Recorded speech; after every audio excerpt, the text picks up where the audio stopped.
Olá, galerinha do sexto ano, tudo bem com vocês? Meu nome é Virna Sarissa, sou professora de História. Estou aqui no canal Juazeiro Cidade Educadora Aula em Rede. Convido vocês a estudarem um pouquinho comigo. Sentem-se confortavelmente, peguem um caderno e uma caneta e vamos lá.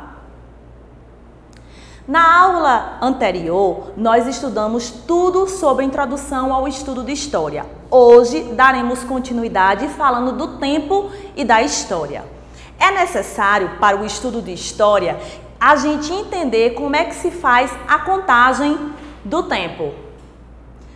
Na verdade, existem diversas formas de se contar o tempo e foi observando a natureza que nós, seres humanos, conseguimos nos organizar em horas, dias e meses. Então, uma forma bem clássica da gente falar isso é o exemplo do Ano Novo, que a Terra faz o seu movimento em torno do Sol, completo em torno do Sol. Nem todo mundo conta o tempo da mesma forma. Nós, brasileiros, adotamos o calendário cristão, como já vimos na aula anterior. O calendário cristão, ele começa a ser contado, o marco inicial é no ano 1, que é o ano do nascimento de Jesus Cristo. Tudo aquilo que acontece antes do ano 1, a gente coloca em ordem decrescente e o A ponto C maiúsculo. Tudo o que acontece depois de Cristo, a gente coloca em ordem crescente e não é necessário colocar o D ponto C maiúsculo. Na verdade, o que a gente tem que se atentar é que toda vez que vamos contar o tempo, a gente tem que analisar que tem que contar do ano 1. É preciso a gente colocar bem fixamente isso na cabeça. Quando a gente começa a contagem das décadas, dos séculos e dos milênios, a gente também vai sempre iniciar pelo ano 1.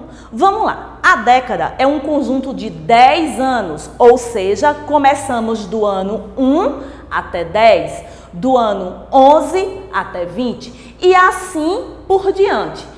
O século é um conjunto de 100 anos, então a gente coloca do ano 1 ao ano 100, do ano 101 ao 200 e assim por diante. Assim como no milênio, que é um conjunto de 1000 anos, e a gente vai conta do ano 1 até o 1000, do 1001 até o 2000 e assim por diante. Então é necessário que a gente entenda que sempre vamos contar a partir do ano 1. Quando a gente está lá estudando algum assunto e a gente identifica um século, vamos lá, por exemplo, o século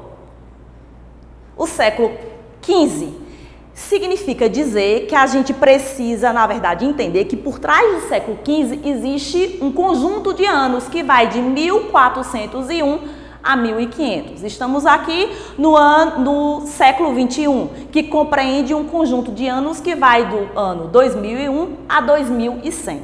Então, vamos colocar na cabeça que o século, a contagem sempre é do ano 1 ao 100. Quando a gente está estudando, que a gente vê em qualquer livro o século, a primeira coisa que a gente tem que fazer é saber ler esse século. E como é que a gente sabe ler? Através dos algarismos romanos. Então, a gente precisa aprender os algarismos romanos, pelo menos até o século 21. E aí a gente vai identificar facilmente o século I, o segundo, o século XV, XVI, XVII. Enfim, a gente, sabendo os algarismos romanos, a gente vai conseguir se achar no tempo. Conforme o calendário e respeitando a contagem, a gente vai se encontrar. Voltando no controle do tempo e analisando o ano novo que eu falei no início, nós temos o movimento da Terra em dois movimentos. A Terra, ela se movimenta girando em torno dela mesma, né, que isso demora 24 horas e configura o dia e a noite, e o movimento que ela faz em torno do Sol, onde ela demora 365 dias, 5 horas e 49 minutos, que é o movimento de translação. A gente também deve considerar que de 4 em 4 anos nós temos o ano bissexto, em que aumenta um dia em fevereiro. E assim passamos a contar 366 dias no ano. O homem, sempre observando e aprendendo com a natureza, ele passou a criar instrumentos para medir o tempo. Dentre os primeiros instrumentos criados pelo homem foram os relógios. O primeiro relógio criado pelo homem foi o relógio de sol, criado pelos egípcios há 4.000 anos atrás. O relógio de sol, ele é formado por uma pedra que tem uma elevação em madeira, uma tábua de madeira, e ela vai projetar uma sombra. Conforme a Terra for se movimentando em relação ao Sol, essa sombra vai ser projetada exatamente na hora. Não exatamente, porque não é uma coisa precisa, tipo 5 horas, 49 minutos e 39 segundos. Não é assim. Mas ele tem mais ou menos uma noção do tempo naquele dia que ele está vivendo. É claro que à noite não haveria essa contagem. E aí o homem cria um outro relógio, que é o relógio de areia, chamado de ampulheta. O relógio de areia consiste num instrumento de 2 compartimentos de vidro e eles são separados por um pequeno orifício, onde a parte do compartimento de cima, quando ele terminar de escoar a terra, né, no caso a areia, para o compartimento de baixo, fecha-se um ciclo de tempo. Geralmente a ampulheta é em 1 hora. Nós temos também um outro relógio que tem a mesma logística da ampulheta, que é a clepsidra, ou relógio de água. Ela funciona na logística da gravidade. E os compartimentos, eles vão sendo enchidos por água com determinado tempo pela força da gravidade. Nessa linha aí cronológica, a gente percebe que o homem vai criando outros relógios na evolução. E aí vem o relógio de bolso, o de parede e, atualmente, o relógio digital. Para medir o tempo também, o homem criou os calendários que a gente tanto fala aqui desde a primeira aula. Os calendários se dividem em vários, né? Nós temos aqui o judaico, o chinês, o cristão, o muçulmano. Cada um deles, vocês podem perceber que tem uma simbologia. Inclusive, o cristão, que é o adotado pelo Brasil, tem a simbologia de uma cruz. Outra diferença é o ano de nascimento de Jesus Cristo, que no cristão é 1. Já no chinês corresponde a 2.637, no judaico a 3.761, no muçulmano a 640. Então há uma diferença de contagem de tempo também. Quando a gente pensa em patrimônio, vem logo na nossa cabeça algo relacionado à riqueza, a bem material, algo relacionado à propriedade, mas patrimônio vai além disso. Além disso, o patrimônio é aquilo que os nossos antepassados deixam para a gente. Isso pode ser alguma obra de arte, pode ser um costume, uma tradição, pode ser construções que perduram até hoje, que continuam do mesmo jeito até hoje. Ou seja, patrimônio, ele também é conhecido como patrimônio cultural. Patrimônio cultural é todo bem que representa a história e a cultura de um povo. Nós temos vários exemplos, eu coloquei alguns aqui.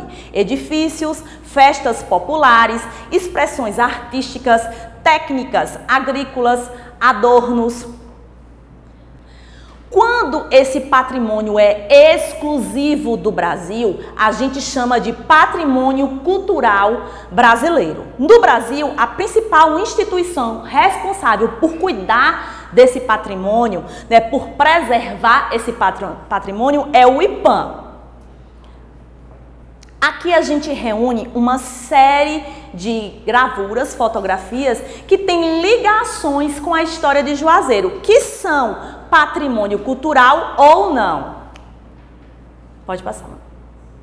O patrimônio, ele tem 2 classificações. Ele pode ser material, que é aquilo que é palpável, que é tocado e que pode ser visto, e ele pode ser bens móveis, imóveis, sítios arqueológicos, cidades históricas, fotografias, acervos de museus, vídeos, entre outros. E temos também o patrimônio imaterial, que são as expressões e práticas culturais, artísticas e religiosas. Com base na Constituição de 1988, criou-se um instrumento jurídico destinado a proteger e valorizar o patrimônio imaterial, que se chama o registro. Aqui eu reúno alguns bens materiais registrados pelo IPAM.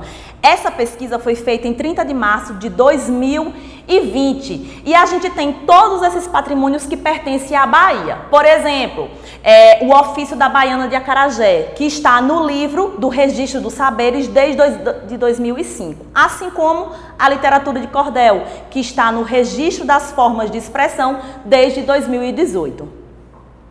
Algumas construções, sítios e manifestações, eles ganharam reconhecimento mundial através da Unesco. E aí a Unesco criou a Convenção do Patrimônio Mundial Cultural e Material e depois ela adotou a Convenção para a Salvaguarda do Patrimônio Mundial Cultural e Natural.